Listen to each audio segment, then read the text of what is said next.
Okay, let's discuss the test 13 then. Okay, let's read the first question then. Let's see first question. So three objects, masses are given, each are of mass 2 kg. So situation F, we need to find the tension in the connecting string of B and C. तो काफ़ी बार मैंने ये situation बताई है कि ये simple पुली वाला question हो गया, ये ऑब्जेक्ट और हमें ये वाली टेंशन फाइंड करनी है। ठीक है, तो टेंशन फाइंड करने के लिए अगर हम एज अ सिस्टम किसी को सॉल्व करें तो वो बहुत ही बेटर रहता है। सो लेट्स से अगर हमें एक्सेलरेशन चाहिए सिस्टम का, तो हम सिस्टम को as a total system consider कर सकते हैं। मतलब इस वाले को हम क्या मान ले, एक सिंगल सिस्टम मान ले। तो ये 2 kg और ये 2 kg दोनों मिलके क्या हो जाएंगे 4 kg। मतलब I need to solve just the question like this कि ये क्वेश्चन क्या है, ये 2 kg का बॉक्स है और ये 4 kg का बॉक्स है। ठीक, अब इसके दो केसेस हैं। मैंने पहले बताया था आपको कि डायरेक्ट फार्मूला भी लगा सकते हैं अगर हमारे पास ऐसे दो ऑब्जेक्ट वाला क्वेश्चन है। ये नीचे की तरफ एक्सेलरेट हो रहा होगा, ये ऊपर की तरफ, इस पे टेंशन कैसे लग रहे होंगे, टेंशन देखें तो टेंशन इस पे अपवर्ड और इस पे अपवर्ड, बट दोनों का वेट नीचे काम कर रहा होगा। इसका mg लाइक 40 नीचे काम कर रहा होगा और इसका mg मतलब 20 नीचे काम कर रहा होगा। बट ये किस तरफ जा रहा है, 40 वाले की तरफ जा रहा है। तो मैंने बताया इक्वेशन सॉल्व करना बहुत ही इजी और बेस्ट रहता है। मतलब 40 minus T will give me 4 into a m into a. फिर 2 kg के लिए सॉल्व करें तो ये ऊपर जा रहा है, मतलब टी से ऊपर लेके जा रहा है। So T minus 20 is equal to 2a। अभी दोनों को ऐड कर देंगे तो सिचुएशन क्या होगी, टी टी कैंसिल आउट हो जाएगा। 40 माइनस 20 कितना बचेगा, 20 इज इक्वल टू 6a। तो वहां से क्या आ गया, ए की वैल्यू आ गई, कितनी आ गई 20/6, मतलब 10/3 आ गई ए की वैल्यू। अभी 10/3 आ गई, इसका मतलब सिचुएशन क्या है कि ये जो b है, b is equal to 2 kg और ये थ्रेड ये c is equal to 2 kg, ये दोनों किस तरफ जा रहा है, नीचे की तरफ जा रहा है। a इज इक्वल टू किससे, 10/3 से। ये एकदम क्लियर हो गया कि ये a इज इक्वल टू 10/3 से नीचे जा रहे हैं। b वाले पे ऊपर की तरफ एक टेंशन भी लग रहा है t, ये t भी निकाल लेते हैं। तो यहाँ से सॉल्व करते हैं, देन t की वैल्यू क्या हो जाएगी, यहाँ से t की वैल्यू कितनी हो जाएगी, इन दोनों को सॉल्व किया अगर हमने, तो यहाँ पर 10/3 अगर मैं रख दूं 4a, तो t इज इक्वल टू क्या हो जाएगा 40 माइनस 10 इंटू 4 मतलब 40/3। क्लियर, तो क्या आ जाएगा 80/3। टी की वैल्यू आ गई 80/3। अब सारे फोर्सेस देख लेते हैं। तो इसके टी किस तरह लग रहा होगा, इस तरीके से। ठीक, नीचे इसका लग रहा होगा mg, इसका भी अपना mg लग रहा होगा। सो ये 20 का mg दोनों में लग रहा होगा और ये लेट से टी डैश है। तो हमें क्या फाइंड करना है, टी डैश फाइंड करना है ना, और हमें पता है कि सी वाला नीचे जा रहा है। तो फॉर सी ऑब्जेक्ट हम लगा सकते हैं, यहाँ पर क्या हो जाएगा 20 को नीचे लेके जा रहा है, माइनस टी डैश इसको अपोज कर रहा है, is equal to m into a, कितना है 10/3 का है। तो यहाँ से टी डैश की वैल्यू आ जाएगी, कितना आ जाएगा। तो मतलब टी सॉल्व करने की जरूरत भी नहीं थी, टी जरूरत नहीं थी क्योंकि हमने यहाँ पर टी डैश वाले से काम चला लिया है। तो ये हो जाएगा 20 माइनस 20/3। सो कितना हो गया 60 माइनस 20 मतलब 40/3। So it will be nearly 13.3। So answer में 13 newton we can answer it. तो 13 न्यूटन क्यों आ रहा है, may be most probably g की वैल्यू क्या यूज कर ली होगी, 9.8 यूज कर ली होगी, तो इसलिए आंसर थोड़ा सा कम आ रहा होगा। तो इस तरीके से हम सॉल्व कर सकते हैं। बात रही इस एक्सेलरेशन की, तो ये एक्सेलरेशन हम डायरेक्टली भी सॉल्व कर सकते हैं। मैंने बताया था कि डायरेक्ट फार्मूला पे भी आप यूज कर सकते हो। क्वेश्चन नंबर 2 देख लेते हैं। Okay, a block of mass m placed on an incline plane. ठीक है, सो इंक्लाइन प्लेन का क्वेश्चन हो गया m का। अभी क्वेश्चन क्या बताना है, the total force from the incline plane exerted on the block.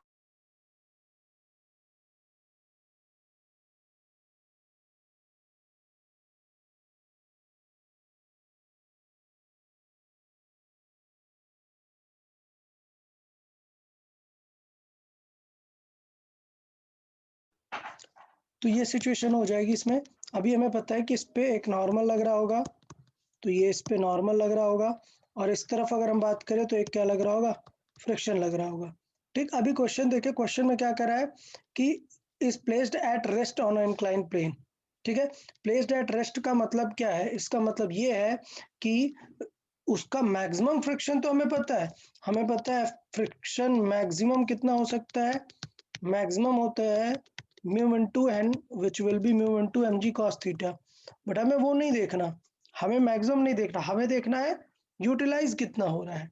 तो यूटिलाइज कितना हो रहा है, सिर्फ यूटिलाइज हो रहा होगा जितना हमें अपोज करना है। ठीक है, यूटिलाइज कितना हो रहा होगा जितना हमको अपोज करना है। तो अपोज हमें कितना करना है, एम जी साइन थीटा के जितना। सो एक्चुअल फ्रिक्शन कितना हो जाएगा, एक्चुअल फ्रिक्शन रिक्वायर्ड ये हो जाएगा हमारा एम जी साइन थीटा। इतना ही हमें सिर्फ फ्रिक्शन लगाना पड़ेगा। क्लियर। तो ये सिचुएशन हुई कि एम जी साइन थीटा जितना हमें फ्रिक्शन लगाना पड़ेगा। चले, तो अभी क्वेश्चन में क्या पूछ रहा है कि वो जो बॉक्स है उस पर नेट फोर्स हमें बताना है कि क्या क्या लग रहा होगा। तो देखें इस पे क्या क्या फोर्सेस लग रहे होंगे। नीचे की तरफ एक क्या लग रहा है, एम जी। बट मुझे पता है कि इंस्टेड ऑफ एम जी हम एम जी के कंपोनेंट भी सॉल्व कर सकते हैं। तो लेट से एम जी को हम भूल जाते हैं, एम जी को हम नहीं लिख रहे हैं, एम जी की जगह क्या सॉल्व करेंगे, उसके कंपोनेंट। ये हो गया एम जी साइन थीटा, ये हो गया एम जी कॉस थीटा। अच्छा, ऊपर की तरफ एक नॉर्मल लग रहा होगा, नॉर्मल कितना लग रहा होगा, एम जी कॉस थीटा। ठीक, और यहाँ पर लग रहा होगा फ्रिक्शन। ये चार चीजें लग रहे होंगे। तो ये हुआ नेट फोर्स। अगर हम देखें तो एफ नेट क्या हो जाएगा उस ऑब्जेक्ट पे, रेस्ट पे, एफ नेट क्या हो जाएगा, जीरो। ऑब्जेक्ट पे नेट फोर्स क्या होगा, जीरो। लेकिन क्वेश्चन क्या पूछा है, then the total force the incline plane exert on the block. तो मतलब कि इंक्लाइन प्लेन ब्लॉक पर क्या एक्सर्ट करता है। तो मुझे पता ना, ये जो ग्रेविटी है वो इंक्लाइन प्लेन लगा रहा है क्या, ये एम जी इंक्लाइन प्लेन लगा रहा है क्या, नहीं, एम जी नहीं लगा रहा है इंक्लाइन प्लेन। इंक्लाइन प्लेन कौन सा फोर्स लगा रहा है, इंक्लाइन प्लेन लगा रहा है contact force. So F force on block due to incline, due to wedge, incline wedge, वो क्या हो जाएगा, कॉन्टैक्ट फोर्स। और कॉन्टैक्ट फोर्स में मैंने बताया था कितने फोर्सेस आते हैं, कौन कौन से मेन कॉन्टैक्ट है, एक तो नॉर्मल लगा रहा होता है कॉन्टैक्ट में और एक फ्रिक्शन लगा रहा होता है। तो दोनों फोर्सेस हमें आंसर करने, सिर्फ फ्रिक्शन आंसर नहीं करना है। दोनों कितने एंगल पर है, 90 डिग्री पर है।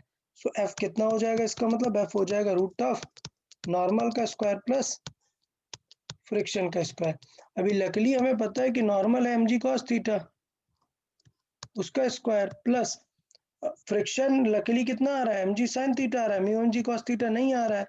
Mu m g cos theta आता तो यहाँ पर म्यू दिखता और एम जी कॉस थीटा बाहर आ जाता।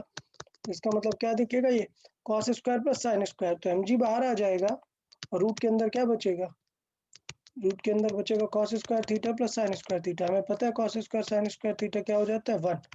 तो इसका मतलब आंसर क्या आएगा, एम जी आएगा।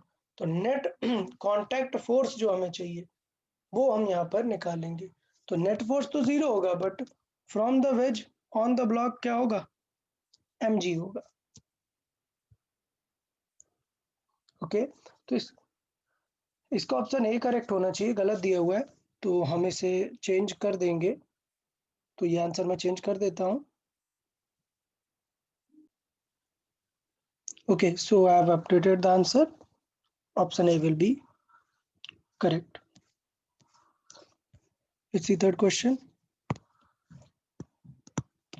So, at what minimum acceleration should a monkey should slide a rope whose breaking strength is 2/3 of its weight? मतलब कि ब्रेकिंग स्ट्रेस का मतलब ये है कि टेंशन उसमें से ज़्यादा नहीं होनी चाहिए।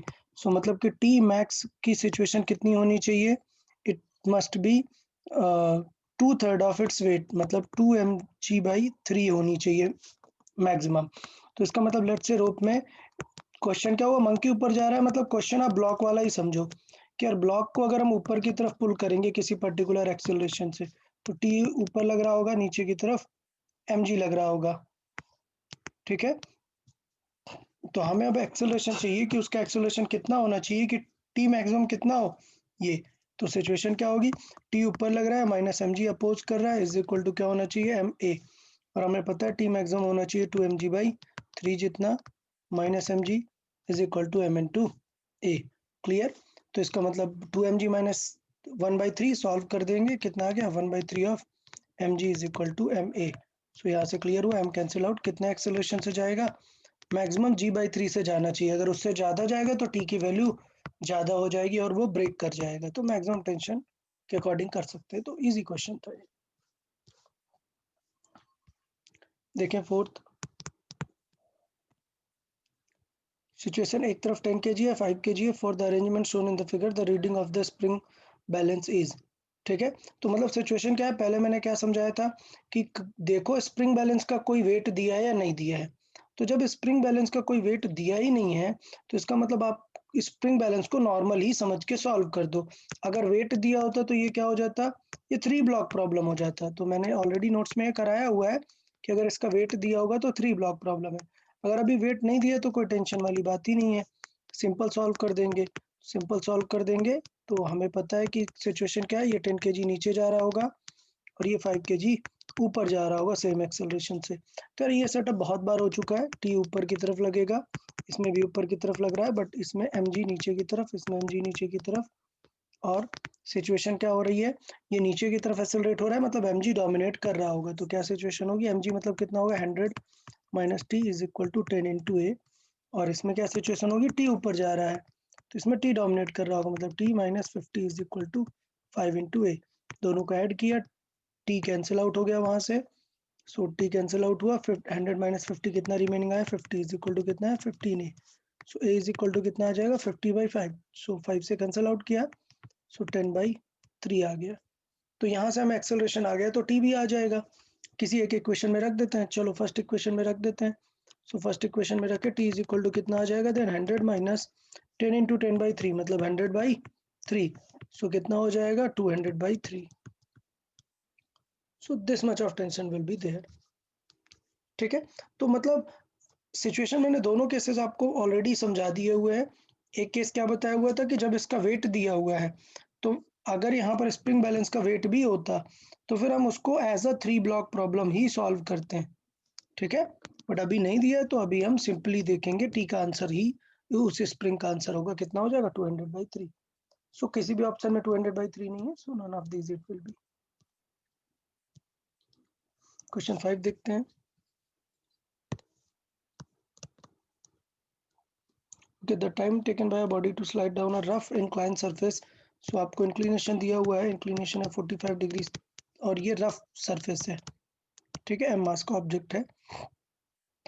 Required to slide down a smooth inclined plane. तो हमें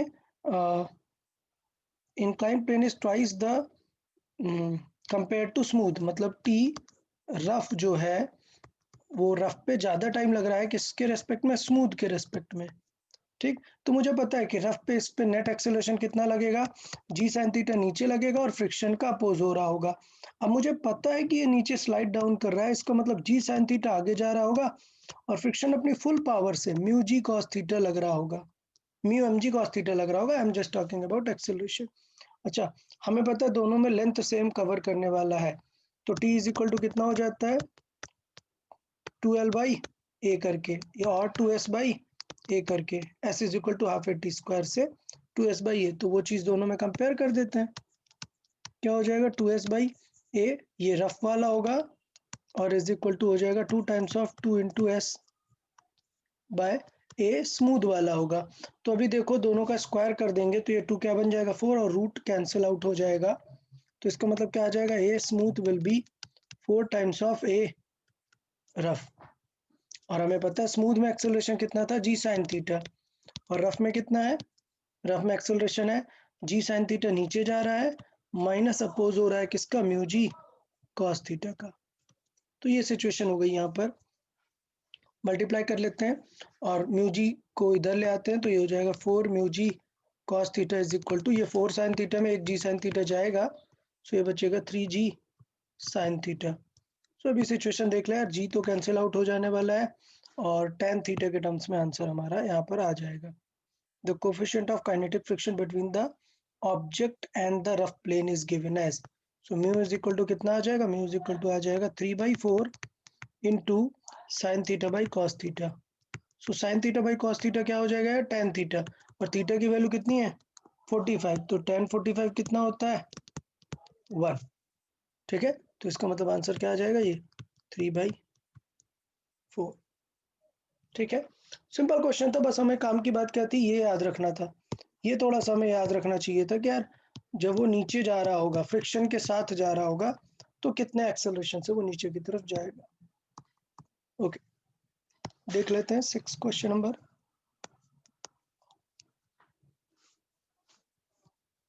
देखिए, the force required to just move a body up inclined plane is double the force required to just prevent the body from sliding।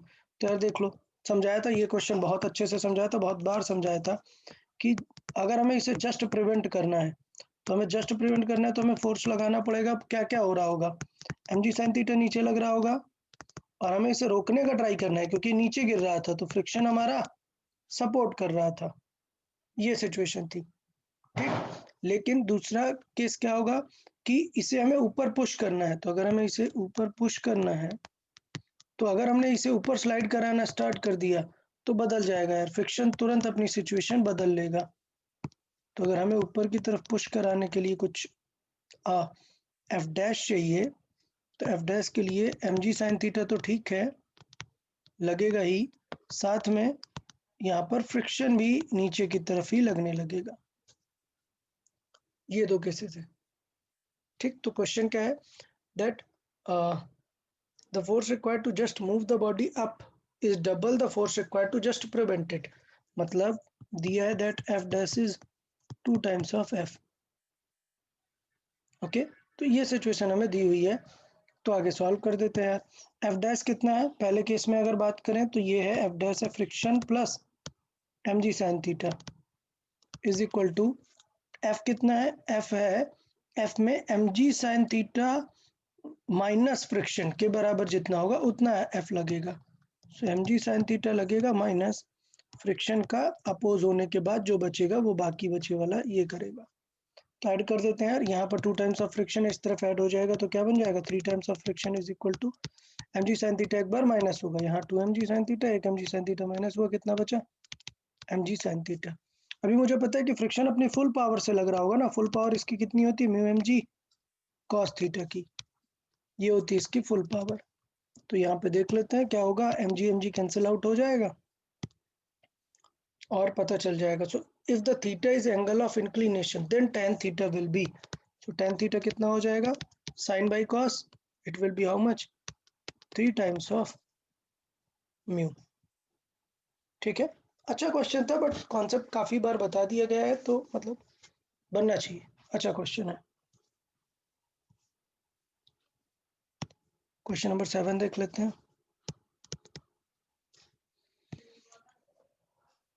Okay, so a particle is placed at rest inside a hollow hemisphere. ठीक है, सो ये situation है, ये एक hollow hemisphere है, and the coefficient of friction is this between the particle and the hemisphere is this, the maximum height up to which a particle can remain stationary।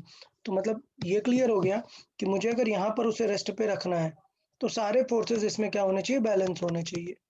ठीक है, तो मुझे पता है कि यार इस चीज़ की जो रेडियस है वो लेट से r मान लेते हैं, और हमें चाहिए क्या, the maximum height to which the particle can remain stationary, मतलब ये चाहिए यार, ये हाइट चाहिए। तो ये काफ़ी अच्छा क्वेश्चन है बट फोर्स बैलेंस है, ज़्यादा कुछ खास है नहीं, सिर्फ फोर्स बैलेंस है। क्या देख लेते हैं फोर्स बैलेंस कैसे होगा, नीचे क्या लगेगा mg, तो इसको गिराने वाला फोर्स क्या हो जाएगा, अगर कुछ मान लेते हैं ये थीटा है वर्टिकल से। ठीक है, सो वर्टिकल से अगर ये थीटा है तो इसका मतलब ये भी क्या होगा थीटा, तो इसका मतलब इस तरफ क्या हो जाएगा mg cos थीटा, और इस तरफ क्या आ जाएगा mg sin थीटा। ठीक, ऊपर क्या लग रहा होगा, एक नॉर्मल लग रहा होगा, और पीछे की तरफ क्या लग रहा होगा, एक फ्रिक्शन। तो बेसिकली ये क्वेश्चन बचा क्या, क्वेश्चन तो इंक्लाइन प्लेन टाइप का ही क्वेश्चन हो गया ना, बाउल मतलब एक इंक्लाइन प्लेन की फीलिंग देगा। तो इंक्लाइन प्लेन में हमें पता है ना फ्रिक्शन मैक्सिमम कितना हो सकता है, कितना हो सकता है मैक्सिमम, म्यू इनटू एन। इस क्वेश्चन के लिए एन कितना है, mg cos थीटा जितना ही है, तो कोई टेंशन ही नहीं है। अच्छा, ड्राइविंग फोर्स कितना है, नीचे की तरफ पुल कितना कर रहा है, नीचे की तरफ पुल करने वाला फोर्स है एफ जो इसको डाउन पुल कर रहा है, पुलिंग फोर्स जो है that is mg sin theta. अच्छा, हमें चाहिए मैक्सिमम कहाँ तक जा सकता है, तो मैक्सिमम मतलब ये फ्रिक्शन मैक्सिमम होना चाहिए ना उसे स्टॉप करने के लिए, तो इसका मतलब ये होना चाहिए मैक्स पोजीशन के लिए the maximum friction must match the pulling force, वहां तक वो रेस्ट पे रह सकता है। मतलब mu m g cos theta जब तक बैलेंस हो जाए किसको, एम जी साइन थीटा को, तो उस सिचुएशन तक वो बैलेंस रह सकता है। तो इसका मतलब कहाँ तक रह सकता है, टेन थीटा की वैल्यू क्या आ जाएगी, म्यू। अच्छा, क्वेश्चन में हमें यार टेन थीटा नहीं पूछा है, हमें पूछा एच बताना है। एच बता देंगे यार, अब थोड़ा सा तो ट्रायंगल ज्योमेट्री लगानी ही पड़ेगी, तो ट्रायंगल ज्योमेट्री लगा देते हैं। हमें ये हाइट चाहिए ना, देखें हमें कौन सी हाइट चाहिए, हमें ये वाली हाइट चाहिए, ये। अच्छा, हमें पता है कि टोटल हाइट कितनी है आर, तो इस तरीके से कर लेते हैं। ये मैंने वैसे कई बार ये चीज़ बताई हुई है क्लास टाइम पे भी कि ये डिस्टेंस कैसे निकालते हैं। हमें ये हाइट चाहिए, तो हमें पता है कि ये डिस्टेंस कितनी है आर, ये डिस्टेंस कितना है थीटा, तो बताओ यार ये डिस्टेंस कितनी हो जाएगी। अगर ये आर है और ये थीटा है तो ये आर कॉस थीटा हो गई ना। हमें पता है पूरी डिस्टेंस कितनी है, पूरी डिस्टेंस खुद आर है, तो इसका मतलब एच क्या हो जाएगा देन, ये हाइट, ये हाइट क्या हो जाएगी, ये हाइट हो जाएगी R minus R cos theta. तो इसका मतलब एच इज इक्वल टू कितना हो जाएगा, R one minus cos theta. यार अब टेंशन ये है कि अगर आपको टेन थीटा पता है तो कॉस थीटा निकालना है, सिखाया है ना यार, सिखाया हुआ है काफ़ी। क्या करें, एक छोटा सा मिनी ट्रायंगल बनाकर सॉल्व कर देते हैं। तो ये मिनी ट्रायंगल बना लेते हैं तुरंत। ये थीटा है, टेन है तो ये म्यू हुआ डिवाइड बाई वन, तो डायगोनल क्या हो जाएगा, root of one plus mu square. तो इसका मतलब कॉस थीटा क्या हो जाएगा, कॉस थीटा हो जाएगा बेस और हाइपोटेन्यूस मतलब one plus mu square. Done, इसे लिख देंगे, सॉल्व कर देंगे, काम बन जाएगा। अच्छा, म्यू की वैल्यू दी है, म्यू की वैल्यू कितनी दी है, 1/3 करके दे दी है, तो म्यू की वैल्यू यार लिख लेते हैं, तब बेटर रहेगा, ठीक है। So cos theta is equal to 1 upon root of 1 plus mu square कितना है, 1/√3 का स्क्वायर, तो 1/√3 का स्क्वायर 1/3 बनेगा। सो 3 + 1 क्या आएगा, 4/3, सो 3 ऊपर जाएगा, √3/4 का स्क्वायर रूट बाहर आ जाएगा 2। सो इसका मतलब क्या हो जाएगा, आर 1 माइनस √3/2। तो ये ऑप्शन हो जाएगा हमारे हाइट का।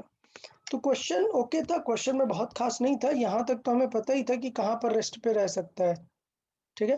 अच्छा, एक चीज़ और, जिस एंगल तक मैंने ये बताया था कि ये एंगल ऑफ फ्रिक्शन तक होता है, जब तक हम इसे थीटा को बढ़ाते जाते हैं, तो जब तक ये म्यू के बराबर नहीं हो जाता टेन थीटा, उस एंगल तक ये स्टॉप रहता है, और इस टेन थीटा को बोलते हैं angle of repose, angle of repose. Tension नहीं है, बिल्कुल देखने में फ्रिक्शन एंगल जैसा ही है इसका अमाउंट, बट कॉन्सेप्ट अलग है। ये होता है इंक्लाइन प्लेन के लिए कि किस एंगल के बाद वो ऑब्जेक्ट गिरना स्टार्ट होगा, तो आपको पहले भी पता होना चाहिए, इतना सॉल्व करने की ज़रूरत नहीं थी। हमें पता है कोई इंक्लाइन सरफेस है तो कब गिरना स्टार्ट होगा, जब tan थीटा मतलब रिपोज एंगल म्यू के बराबर हो जाएगा। चलो क्वेश्चन नंबर 8 देख लेते हैं। Okay, so in the figure find the ratio and the tension both the strings. तो पहले बताया था कि यार ये डबल ब्लॉक वाला प्रॉब्लम हो गया, तो इसको दोनों टी अलग अलग जो है लेके सॉल्व कर देना पड़ेगा। चले यार, तो सॉल्व कर लेते हैं। मुझे लगता है तीनों की एफबीटी बना रहा हूँ यार मैं। ओके, सबसे हैवी 15 वाला, मतलब सिस्टम कहाँ जा रहा होगा, नीचे, ये नीचे इधर जा रहा होगा, ये ए से इधर जा रहा होगा, और ये ए से ऊपर जा रहा होगा। mg किसका किसका लग रहा होगा, इसका 15 150, इसका mg कितना लग रहा होगा 50, और इसका mg कौन बैलेंस कर देगा, नॉर्मल। तो इसके लिए mg लगाने की ज़रूरत नहीं है, अगर लगाना भी है तो लगा दो, बट वो बैलेंस कर लेगा कौन, नॉर्मल। तो इसके mg की टेंशन आएगी नहीं। इधर आएगा T2 और ये आएगा T1, ऑब्जेक्ट किस तरफ जा रहा है, नीचे जा रहा है, मतलब कौन लेके जा रहा है, 150 वाला नीचे लेके जा रहा है। तो सॉल्व कर देते हैं, 150 माइनस कौन अपोज कर रहा है, T2। चलिए थोड़ा आराम से लिख देते हैं, 150 माइनस T2 अपोज कर रहा है is equal to 15 into a. फिर इसकी बात करें तो इसको कौन T2 लेके जा रहा है, T2 स्लाइड करा रहा है, माइनस T1 अपोज करा रहा है is equal to 5 into a. Third वाले की बात करें तो उसको T1 ऊपर लेके जा रहा है और उसको अपोज कौन कर रहा है, ग्रेविटी उसकी अपोज कर रही है, इज इक्वल टू 5 इंटू ए। तीनों को क्या करो, ऐड कर दो। तो देखो ऐड करने में क्या होगा, T2 कैंसिल, T1 कैंसिल, क्या आ गया 150 minus 50 is equal to total कितना हो गया 20 ए। तो ए इज इक्वल टू कितना आ गया 5।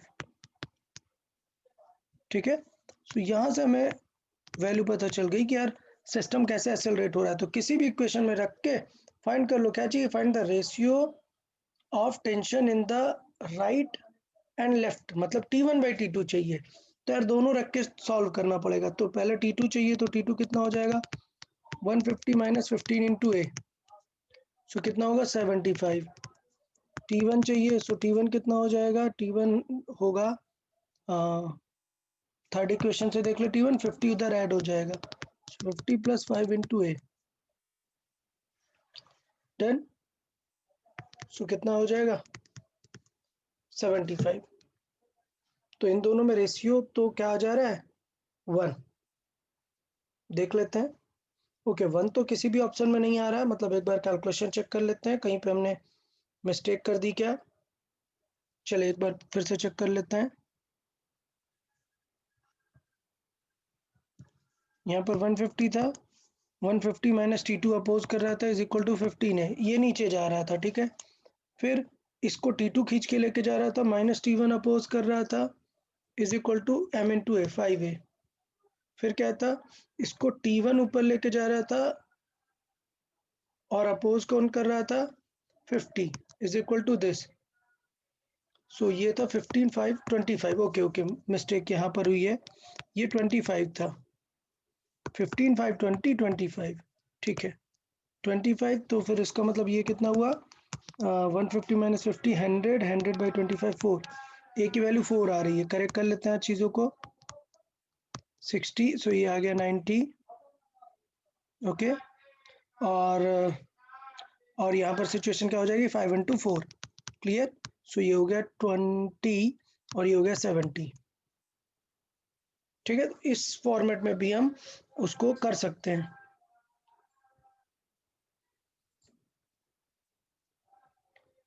ओके तो अभी क्या वैल्यू आ जाएगी 60, मतलब ये 90 हो गया और ये 50 प्लस 20 70 हो गया। अभी रेशियो क्या चाहिए T1/T2, तो T1/T2 क्या सिचुएशन हो जाएगी।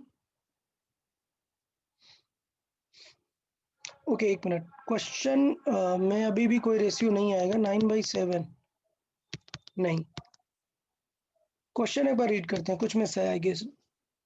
इन the figure shown the frictional coefficient between the table and block is 0.2। Okay एक और मिस्टेक हुई हमसे, क्वेश्चन में फ्रिक्शन भी है हमारे पास, क्वेश्चन में हमारे पास क्या है फ्रिक्शन। तो अगर ये लेफ्ट की तरफ जा रहा है तो इसका मतलब फ्रिक्शन कहाँ लग रहा होगा, राइट की तरफ।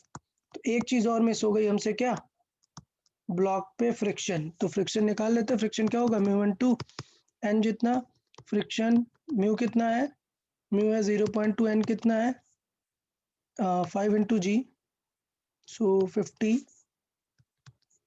सो कितना आ गया फ्रिक्शन फोर्स 10, ओके। सो इसका मतलब ये हुआ कि इस सिचुएशन में T2 माइनस T1 के साथ साथ एक और अपोज करेगा क्या, फ्रिक्शन कितना 10 अमाउंट का। तो इसका मतलब ये हुआ कि यहाँ पर 150 माइनस 10 माइनस ये होगा, तो इसका मतलब क्या आएगा 60 माइनस होगा 60, मतलब 90, 90/25, 90/25। तो यार सॉल्व करें इसे, 5 5 से जाएगा, सो ये आ गया 5 25 5 1 18/5,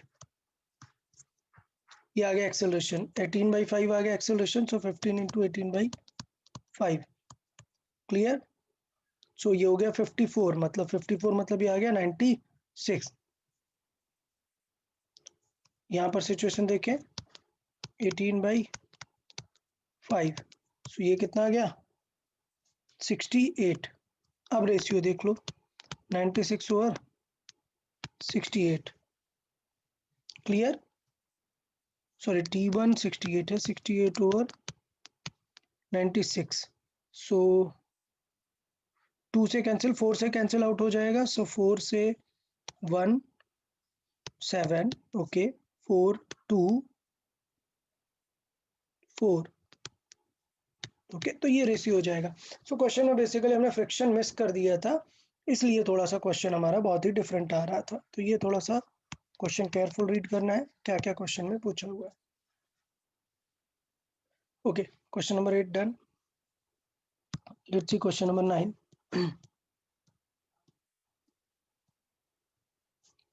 ओके, सो हम क्वेश्चन नंबर 9 देखें। अच्छा क्वेश्चन है काफ़ी। A smooth incline plane of length L having inclination theta and with the horizontal is inside a lift which is moving down with a retardation A. Okay, तो इसका मतलब ये है कि ये इंक्लाइन प्लेन इस लिफ्ट के अंदर है, थीटा एंगल का इंक्लाइन प्लेन इस लिफ्ट के अंदर है, जो कि नीचे आ रही है रिटार्डेशन से। The time taken by the body to slide down the incline plane from rest will be. Okay ठीक है, ठीक है। तो यार ये देखो, it is SL, sorry the lift is moving down with a retardation, मतलब ए क्या है, पहले तो डाउन आ रहा है और ए कैसा है, रिटार्ड है।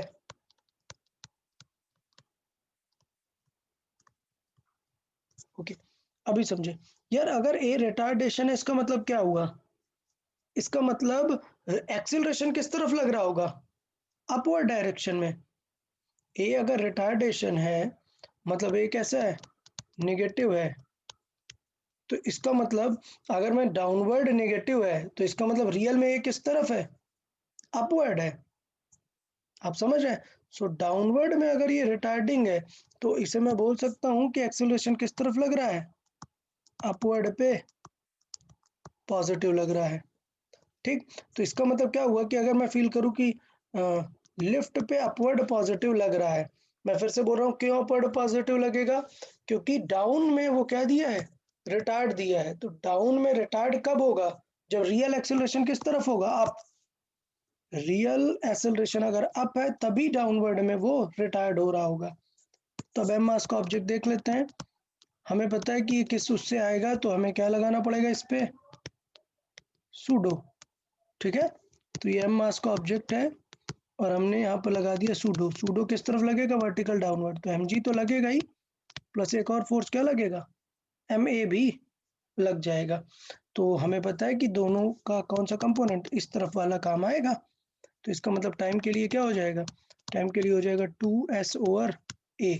और इसका मतलब a पर हम यहाँ पर देख चुके हैं, a किसके जैसा फील देगा यहाँ पर हमें, mg plus m a sine theta, मतलब एक्सेलरेशन क्या होगा, g plus a sine theta type का। तो सिंपल पर्सपेक्टिव था, बस यही वाली पॉइंट थी, ये थोड़ा समझना था कि नीचे की तरफ जाने में वो रिटायर्ड कब होगा। रिटायर्ड तब होगा when someone is forcing it up, तभी रिटायर्ड होगा। Okay let's see question number 10।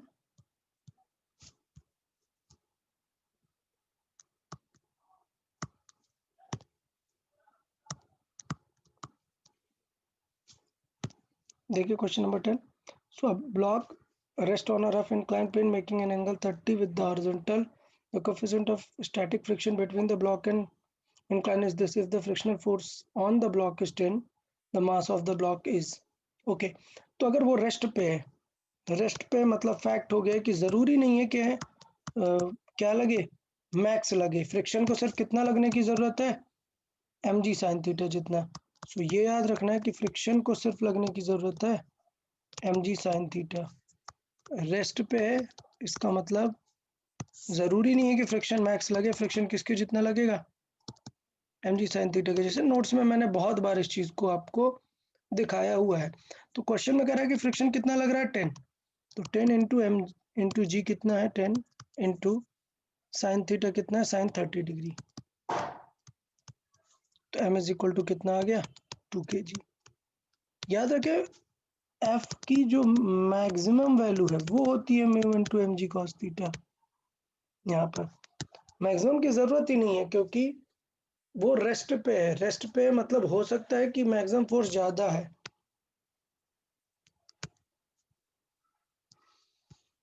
तो ऐसा क्वेश्चन नोट्स में काफी बार करा है, आप लोग ध्यान दे सकते हैं थोड़ा सा।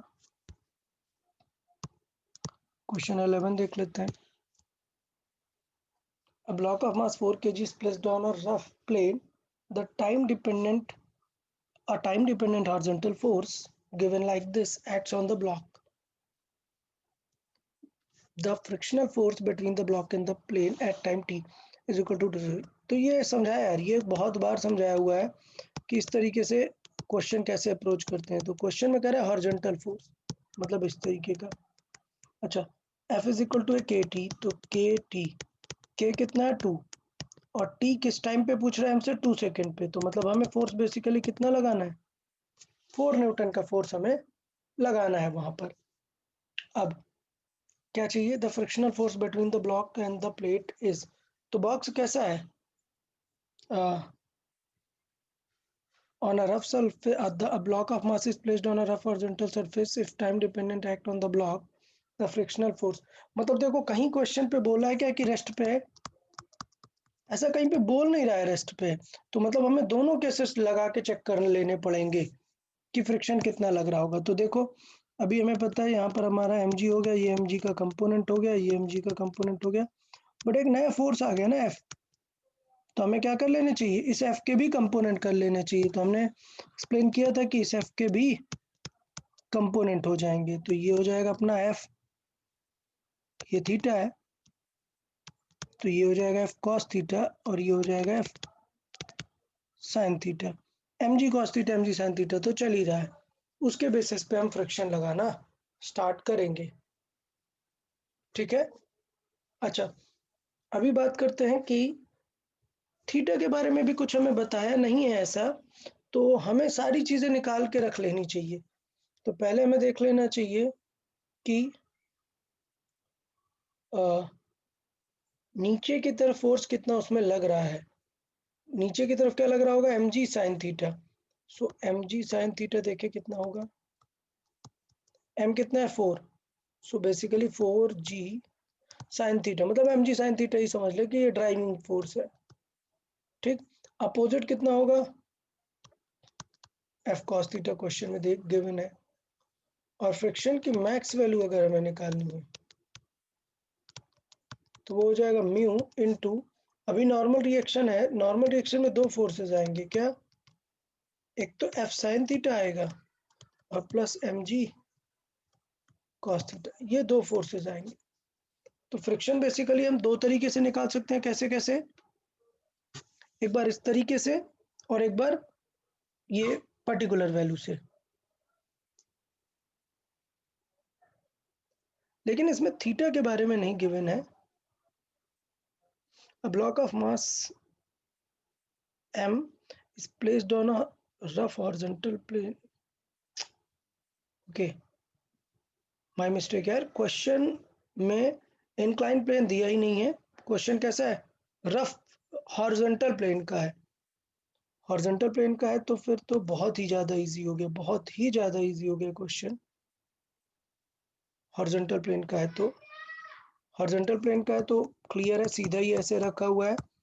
ये हॉरिजॉन्टल का है, हमें पता है कि हॉरिजॉन्टल फोर्स कितना लगाना है, F इज इक्वल टू के टी, और एट 2 सेकेंड, ये 2 है ये 2 है, ये हो गया 4। ठीक, नीचे की तरफ क्या लग रहा होगा, mg, mg कितना हो गया 40, ऊपर की तरफ लग रहा है n। ठीक है, फ्रिक्शन मैक्स कितना हो जाएगा, f मैक्स हो जाएगा म्यू इनटू n, म्यू कितना है 0.2, n कितना है 40। क्लियर, सो ये कितना हो गया 8। सो मैक्सिमम फ्रिक्शन लग सकता है 8। बट बिकॉज आगे की तरफ ड्राइविंग फोर्स सिर्फ 4 है, तो फिर फ्रिक्शन कितना लगेगा सर? ड्राइविंग फोर्स जितना, सो फ्रिक्शन कितना लगेगा सर? 4 ही लगेगा, बिकॉज मैक्सिमम फोर्स ज़्यादा है, उतना हमें रिक्वायर्ड भी नहीं है। देखिए 12, क्वेश्चन नंबर 12 देख लेते हैं। A body takes time t to reach the bottom of a smooth inclined plane of theta with the horizontal. Okay, if the plane is made rough, the time now is 2t. The coefficient of friction of therefore will be. तो मतलब बिल्कुल situation previous वाले question पे जैसे हमने पहले discuss किया था कि यार ये थीटा तो ठीक है, लेकिन अभी क्या है कि स्मूथ है। तो स्मूथ है तो हमें पता है कि सिर्फ किससे आएगा, जी साइन थीटा से आएगा। और अगर हमें पता है कि रफ होगा तो उसमें फ्रिक्शन का भी अपोज लगेगा। और क्वेश्चन में दे दिया है कि स्मूथ में जो है टाइम लग रहा है वो रफ में डबल टाइम लग रहा है। तो मतलब T rough is equal to T smooth आ रहा है। ठीक है, तो ये तो बिल्कुल सॉरी स्मूथ का डबल टाइम लग रहा है, तो ये तो बिल्कुल प्रीवियस जैसा क्वेश्चन हो गया जैसा हमने यहाँ पर सॉल्व किया है पूरा। यहाँ पर भी वैल्यू 2 टाइम्स ही थी, इस पर नहीं। हाँ, ये क्वेश्चन पे वैल्यू 2 टाइम्स थी। क्वेश्चन नंबर 5 आंसर क्या आया था? Ten mu is equal to आया था 3/4 टेन थीटा। यहाँ पर चाहिए तो लिख लेते हैं पूरा। ये क्या आ गया था? 3/4 टेन थीटा आ गया था। So same as question number 5, same as question number 5।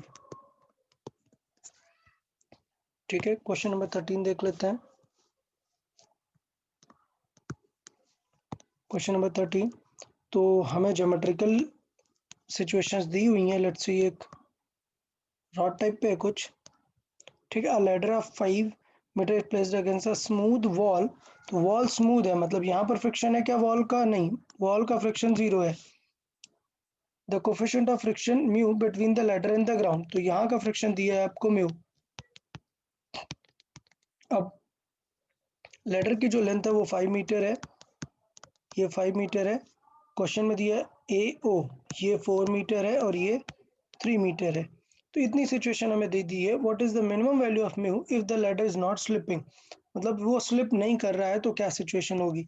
तो क्लियर है यार, मतलब देख लेते हैं। स्लिप नहीं कर रहा है मतलब नीचे की तरफ एम लग रहा होगा, तो यहाँ पर एक नॉर्मल लग रहा होगा N1, यहाँ पर एक नॉर्मल लग रहा होगा N2।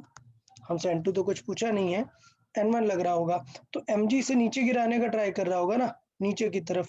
तो इसका मतलब क्या होगा कि नीचे की तरफ करेंगे तो ये एंड बाहर की तरफ स्लाइड होगा, ये बाहर की तरफ स्लाइड करने का ट्राई करेगा। तो इसका मतलब फ्रिक्शन कैसा करेगा? इनसाइड लग के उसे बचाने का ट्राई करेगा। ठीक है, तो फ्रिक्शन सेव करने का ट्राई उसे करेगा। ये सिचुएशन हो गई। तो अभी हम देखें अगर मैथमेटिकली, तो बड़ा ही सिंपल दिख रहा है। अपवर्ड फोर्स बराबर कर देंगे, N1 इज इक्वल टू क्या हो जाएगा? mg।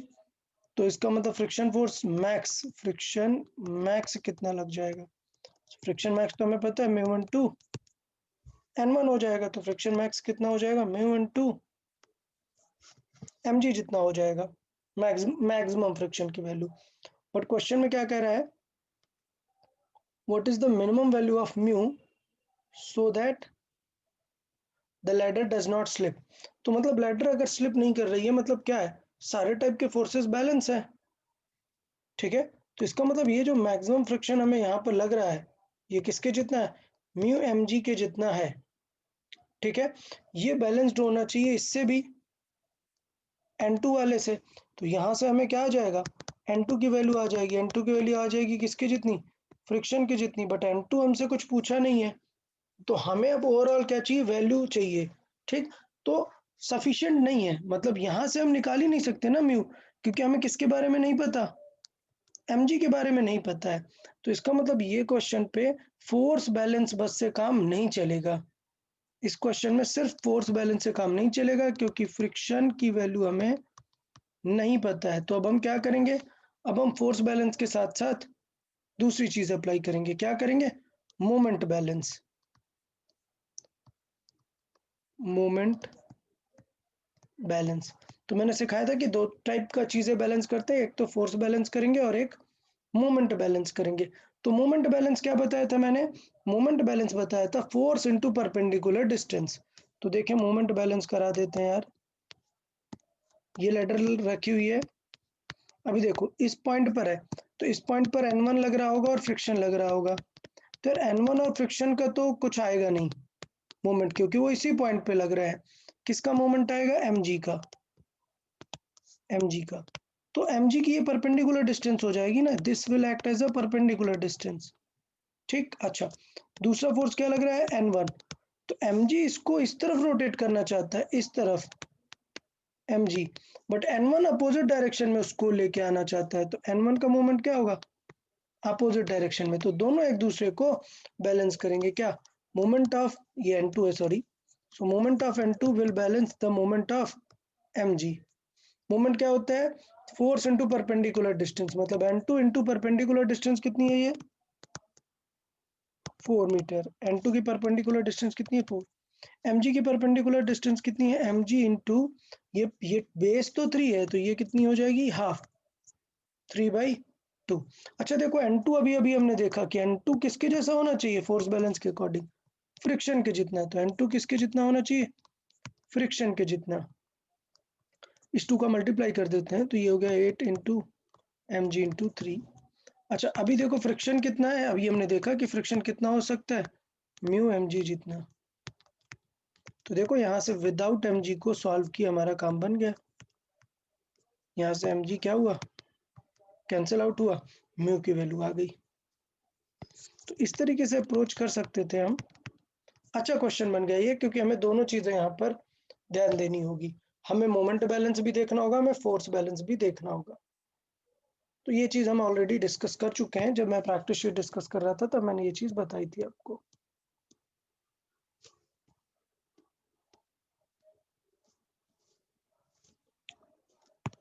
देखें 14। और एक चीज, मोमेंट आप किसी भी पॉइंट के अबाउट बैलेंस कर सकते हैं। आप चाहते तो N2 के अबाउट, सेंटर वाले पॉइंट के अबाउट, किसी भी पॉइंट के अबाउट, जिसके अबाउट चाहे आप उसके अबाउट मोमेंट बैलेंस कर सकते थे। चलो 14। A heavy body of this kg is to be dragged along a horizontal plane. The least force required is, okay good, okay हाँ। तो याद है मैंने बताया था ये चीज आपको, ये नोट्स में भी कराया हुआ है मैंने। क्या? कि जो लीस्ट फोर्स होगा वो आपको इस तरफ नहीं लगाना, अगर हॉरिजॉन्टली लगा देना होता तो लीस्ट नहीं होगा ना, थोड़ा सा किसी एंगल पर लगाएंगे। तो किसी एंगल पर अगर हम लगाएंगे तो उससे क्या हो जाता है? उससे नॉर्मल रिएक्शन थोड़ा सा कम हो जाती है, इसलिए फ्रिक्शन भी कम हो जाता है। तो जिन लोगों को याद नहीं है उनको मैं बता दूं कि ये क्वेश्चन मैंने नोट्स में कराया हुआ है, ये नोट्स में मैंने कराया हुआ है। तो for prove see the notes, okay. Friction का नोट्स देखे, उसमें मैंने प्रूव कराया है फॉर लीस्ट फोर्स। क्या आंसर आता है? डिफरेंशिएट करके हम चेक करते हैं ना, डिफरेंशिएट करके फंक्शन बना के पूरा डिफरेंशिएट करते हैं for least force. tan theta कितना आता है? म्यू के जितना आता है। तो अगर हम थीटा को यहाँ पर लगा के रखेंगे तो म्यू के जितना आएगा, कि म्यू जितना अगर हम tan का फोर्स लगा देंगे तो हमारा काम वहाँ पर बन जाएगा। और फिर उसके बाद पूरी वैल्यू हम सॉल्व कर देते हैं। तो पूरी वैल्यू कैसे सॉल्व कर देंगे? फोर्स के लिए, तो फोर्स के लिए फोर्स का कंपोनेंट फ्रिक्शन को बैलेंस कर लेगा। तो नाउ वी नो कि F का cos थीटा बैलेंस करेगा किसको? फ्रिक्शन के मैक्स वैल्यू को। और फ्रिक्शन के मैक्स वैल्यू की वैल्यू हमने देख ली थी, F cos theta is equal to, friction की जो मैक्स वैल्यू है वो नॉर्मल के अकॉर्डिंग आई थी, वो क्या हो गया था? म्यू इनटू नॉर्मल कितना था? नीचे mg sin थीटा लग रहा था, mg sin सॉरी mg पूरा mg लग रहा था, नीचे पूरा mg लग रहा था, माइनस ऊपर की तरफ अपोज हो रहा था किसका? F sin थीटा का। ठीक है, तो tan थीटा से पहले हम निकाल देंगे थीटा, यहाँ से म्यू से, तो थीटा आ जाएगा और हम फिर बाकी सॉल्विंग कर देंगे। तो चाहिए तो हम यहाँ पर लिख के रख सकते हैं, अदरवाइज उतना रिक्वायर्ड नहीं है, आप बिल्कुल कर सकते हैं। यहाँ पर क्या सिचुएशन हो जाएगी? tan theta is equal to mu कितना है? 1/√3। सो tan में 1/√3 किसकी वैल्यू होती है? tan में √3 1/√3 30 डिग्री की। तो 30 डिग्री आ गया, सॉल्व कर देंगे, यहाँ से वैल्यू पता चल जाएगी। ठीक है, सो ये हो गया f cos 30 degree is equal to mu that is 1/√3 mg, मतलब रख देंगे 25 into 10 minus f into sine theta sine 30, solve कर देंगे, f की वैल्यू आ जाएगी। सॉल्व फॉर f, तरीके से सॉल्व कर सकते हैं। मेन चीज़ तो ये हमें नोट्स में से सॉल्व करके ले लेना है, सीख लेना है कि किस तरीके से। मैंने कहा भी था कि याद करके रखना, स्पेशल केस है, डायरेक्टली दूंगा।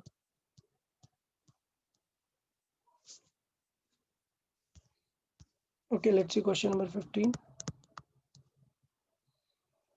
देखिए, अ block of mass A A block A of mass 4 kg is kept on the ground. The coefficient of friction is this. The external force of magnitude is applied parallel to the ground. The resultant force exerted by the ground on the block. देखो समझाया था ना ये वाला question, by the ground. तो ये 4 kg का है, बाई द ग्राउंड मतलब दो फोर्सेज लग रहे होंगे।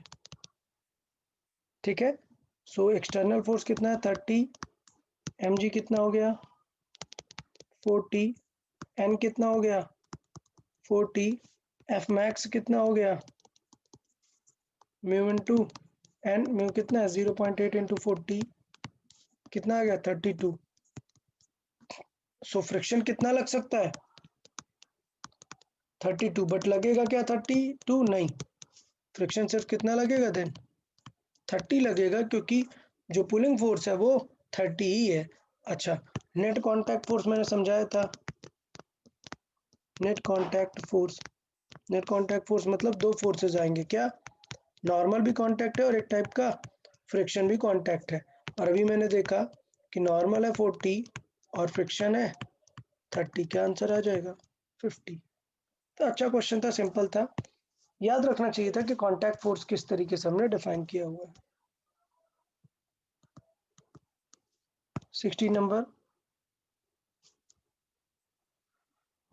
okay, so a block A of mass 2 kg rest on another block B of mass 8 kg which rest on a horizontal floor, मतलब कुछ ऐसा है ये, तो ये 8 kg है, इसके ऊपर एक छोटा ब्लॉक है 2 kg। The coefficient of friction between A and B is, तो ए बी इन दोनों के बीच में म्यू दिया है कितना 0.2, और ग्राउंड के बीच में दिया है between B and the floor is 0.5 mu. Now when a horizontal force of 25 is applied on the block B, मतलब इस पे लगा दिया हमने कितना है 25 applied on the block B, the force of friction between A and B, मतलब two block problem हो गया। क्या समझाया था टू ब्लॉक प्रॉब्लम में, पहले निकाल के रख लो F1 max, max value F1 की कितनी हो जाएगी म्यू इंटू एम जी, मतलब 2 इंटू 10, क्लियर। सो कितना आ गया 4 न्यूटन। F2 मैक्स निकाल के रख लो, F2 मैक्स में क्या हो जाएगा mu that is 0.5 into total weight कितना हो गया 10, क्लियर। सो कितना हो गया ये 50। सो सिचुएशन देखे फिर से देख ले यार, कुछ म्यू की वैल्यू गड़बड़ तो नहीं है, क्योंकि फ्रिक्शन ऑलरेडी बहुत ज़्यादा हो गया है। तो इसका मतलब अगर मैं नेट फोर्स देखूं, तो नेट फोर्स देखें, पहले टोटल सिस्टम देखेंगे, 2 + 8 10 kg का सिस्टम है, नेट फोर्स कितना लग रहा है 25 का, बट जो एफ मैक्स है, एफ मैक्स कितना लग सकता है 50 लग सकता है। तो यार इसका मतलब ये ब्लॉक तो चलेगा ही नहीं ना, एफ मैक्स कितना है, F max is greater than F net, मतलब ये एफ से, तो इसका मतलब ब्लॉक चलेगा ही नहीं। तो रियल में फ्रिक्शन कितना लगेगा फिर, एफ ऑन बी कितना लगेगा 25 न्यूटन ओनली, ठीक। तो एफ ऑन ए क्या होगा, ए पर जरूरत ही नहीं पड़ेगी, जब चल ही नहीं रहा है ए को फील ही नहीं होगा कुछ। कैसे, ये 25 लगा रहा है, तो ये भी कितना लगा रहा है फ्रिक्शन 25, यहाँ पर कोई नेट फोर्स आया ही नहीं, जब नेट आया ही नहीं तो ये भी एफ क्या होगा 0, इसे भी एफ क्या फील होगा 0। सो एफ ऑन ए कितना हो जाएगा 0। तो ये थोड़ा सा कॉन्सेप्चुअल टाइप क्वेश्चन भी बन गया क्योंकि कोई भी ब्लॉक मूव नहीं हो रहा है, तो ये अच्छी बात थी। 17 देख लेते हैं। सो क्वेश्चन में दिया है डिटेल सारा कुछ। When the force of 30 Newton is applied on the block parallel upward, the total force on the total force by the plane on the block is nearly। अच्छा, तो ये कॉन्सेप्चुअल और direction wise ही हमें बताना है कि क्या सिचुएशन होने वाली है। तो देख लेते हैं डायरेक्शन वाइज किस तरीके से जज कर सकते हैं। हमें पता है थीटा, साइन थीटा कितना है, साइन थीटा गिवन है 3/5। 3/5 मतलब थीटा कितना है 53 डिग्री। थीटा कितना है 53 डिग्री, तभी साइन की वैल्यू 3/5 है। ठीक है, वो उतना ज़्यादा इंपॉर्टेंट रोल भी नहीं प्ले कर रहा है। ये ब्लॉक है। अभी हम ऊपर की तरफ क्या लगा रहे हैं 30। क्वेश्चन में क्या कह रहा है कि when the force 30 is applied on the block parallel to this and upward the plane, the total force on the block चाहिए हमें। ब्लॉक का मास कितना है 10 kg। तो देख लेते हैं नीचे की तरफ ड्राइविंग फोर्स कितना हो जाएगा, mg sin थीटा कितना हो जाएगा, mg sin थीटा। सो mg कितना होगा 100 इंटू 3/5 मतलब कितना हो जाएगा 60 न्यूटन। तो नीचे की तरफ जब 60 लग रहा है, ऊपर की तरफ फोर्स 30 लग रहा है, तो मतलब फ्रिक्शन कितना होगा, इसका मतलब फ्रिक्शन कितना होगा 30। क्लियर।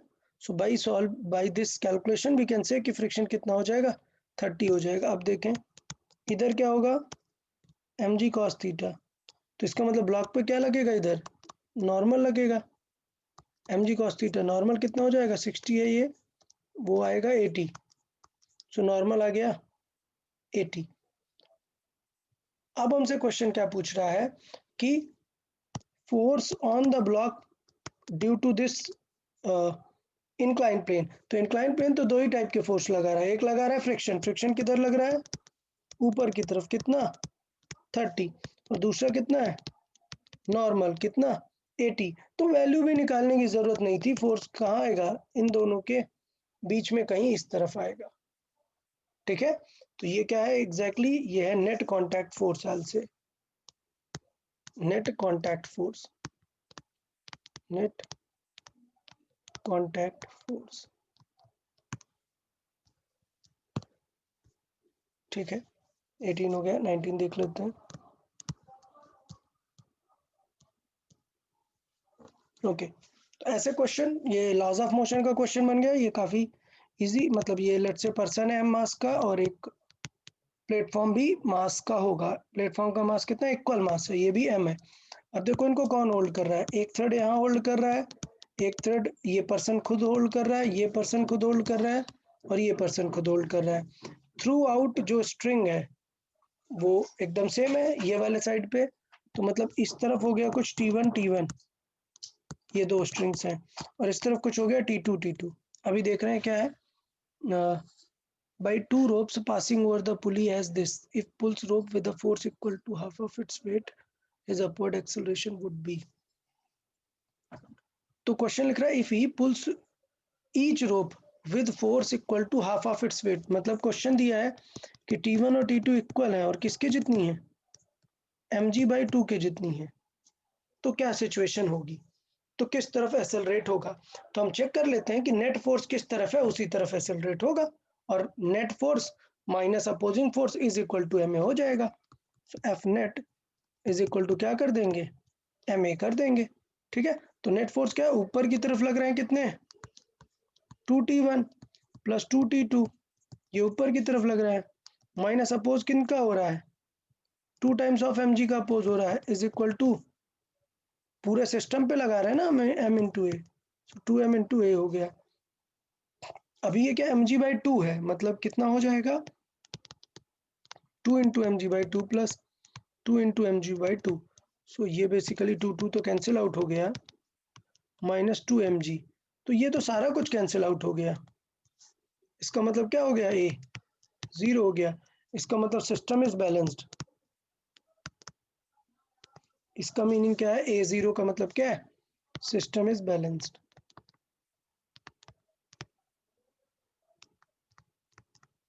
ओके, इस तरीके से हम वहां पर लगा सकते हैं सिचुएशन। तो अच्छा क्वेश्चन है बट बेसिक है, थोड़ा सा आइडिया सिर्फ हमें T1 T2 को सही से रखना था तो काम बन जाएगा। देखें क्वेश्चन 18, एक सेकेंड, क्वेश्चन 17 था फिर 18 है, क्वेश्चन नंबर 19 देख लेते हैं।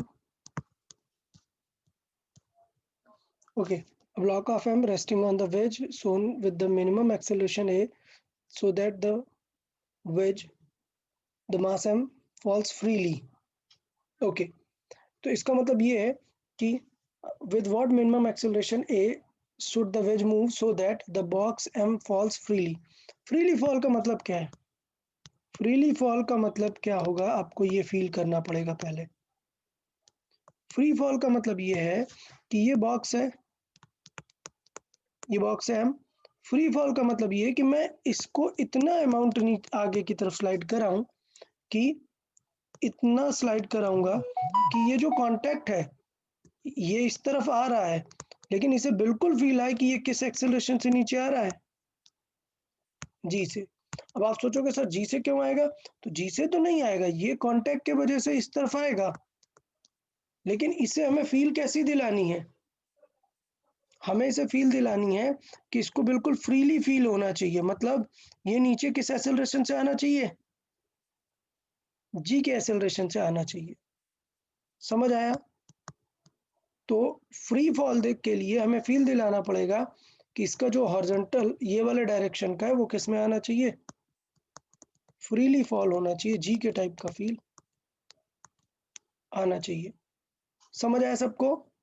ओके, तो एंगल देख लेते हैं, एंगल क्या क्या है, ये एंगल क्या गिवन है, थीटा। तो देखें ये थीटा है, मतलब कि ये थीटा होगा, ये 90 माइनस थीटा, तो ये कितना हो जाएगा थीटा। क्लियर? तो देखो कि वो जो ऑब्जेक्ट को आना है इस तरफ वो किस एक्सेलरेशन से आएगा, ए डैश, उसको फील होना चाहिए कि वो फ्री फील कर रहा है, एकदम फ्री ग्रेविटी से नीचे की तरफ आ रहा है। डन। तो हमें क्या करना है, हमें देख लेना है कि इनका जो नेट एक्सेलरेशन है वो ए डैश जितना रहना चाहिए। ठीक है, तो इसका मतलब क्या होगा कि कंपोनेंट कर लेते हैं।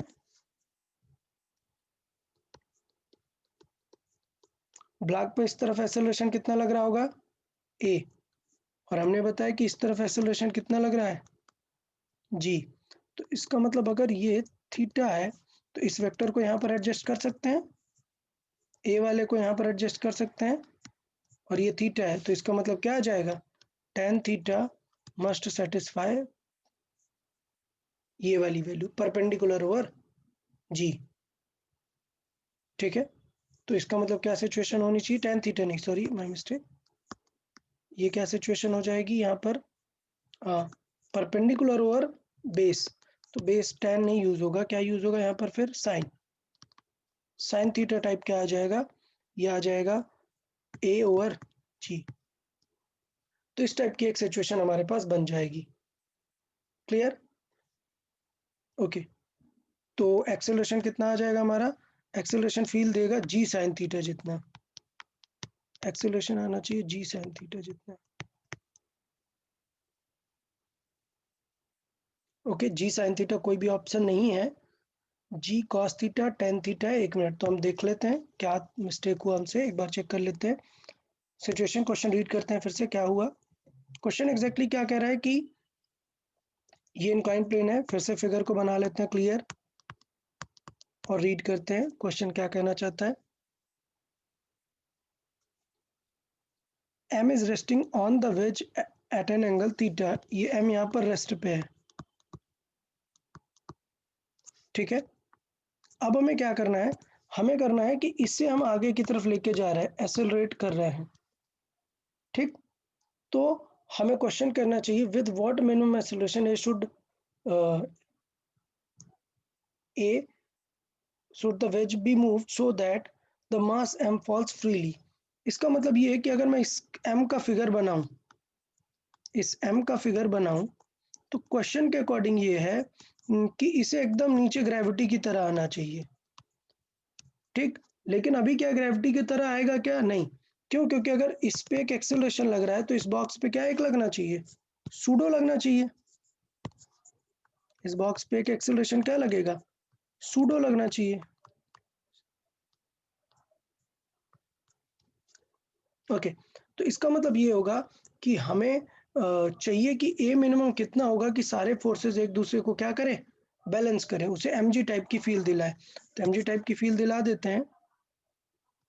यहाँ पर mg cos थीटा होगा, यहाँ पर mg sin थीटा होगा, यहाँ पर उसका नॉर्मल होगा,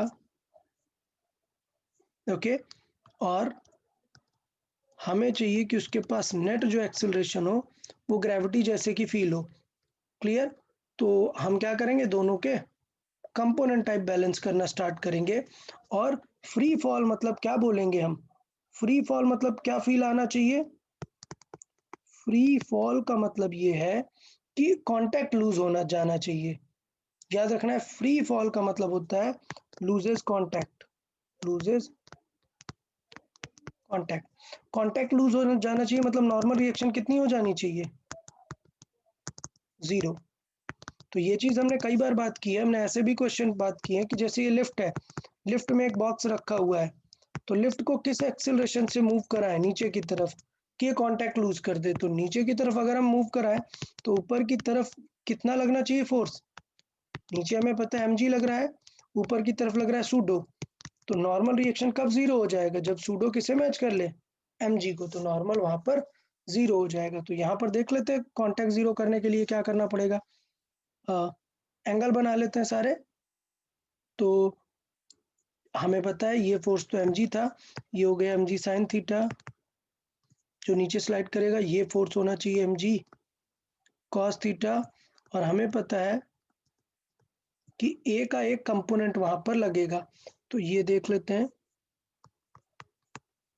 हमें पता है कि यार ये कितना है? 90 माइनस थीटा, मतलब ये कितना है? थीटा, ठीक है। तो ये फोर्स हो गया थीटा। तो इसका मतलब ऊपर की डायरेक्शन में क्या आएगा? साइन थीटा आएगा, ए साइन थीटा। तो इसका मतलब नॉर्मल क्या होगा? mg cos theta balances normal plus m a sine theta.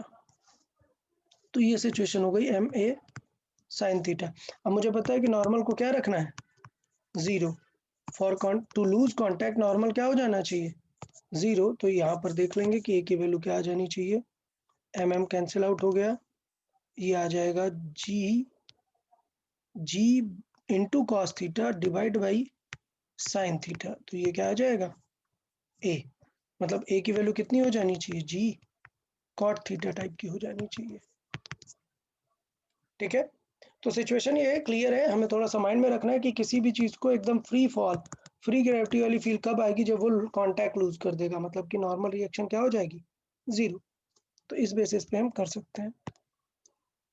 Let's see 20 question number.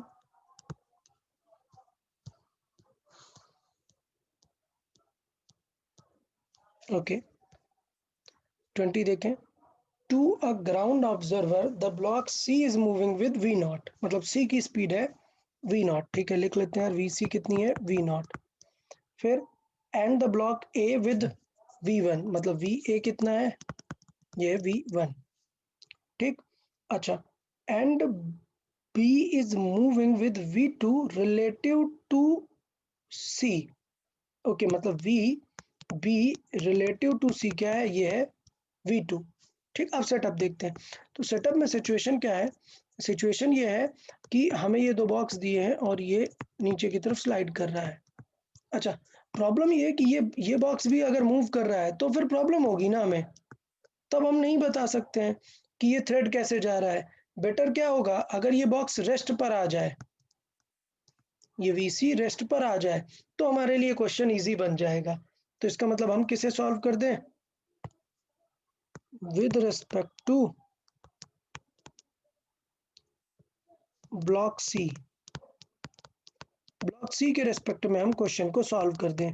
तो ब्लॉक सी के रेस्पेक्ट में मतलब किसी के भी रेस्पेक्ट में करते हैं तो इसका मतलब सी क्या हो जाएगा, रेस्ट पे आ जाएगा। अब हमें सिर्फ क्या चाहिए, हमें चाहिए कि ये थ्रेड किससे जा रहा है और ये थ्रेड किससे जा रहा है, ठीक। तो इसका मतलब ये थ्रेड और ये थ्रेड किस स्पीड से जा रहे हैं, तो ये तो रेस्ट पे आ गया, ये तो 0.0 हो गए। इन दोनों थ्रेड की स्पीड, पुली की स्पीड क्या हो गई, 0। अदरवाइज पहले हमें क्या लिखनी पड़ती, सी के रिलेटिव पे लिखते हैं, ठीक है। तो विद रिस्पेक्ट टू सी लिखने से क्या हो गया, वो 0 हो गया। ये स्पीड कितनी होगी आगे की तरफ, ये हो जाएगी वी ए सी, ए की speed with respect to C, और ये क्या हो जाएगी V B with respect to C. तो क्या होना चाहिए, नेट एलोंगेशन, ये क्या कर रहा है, कंप्रेस कर रहा है। तो मैंने बताया था कि किसी एक को प्लस किसी एक को माइनस ले लेते हैं।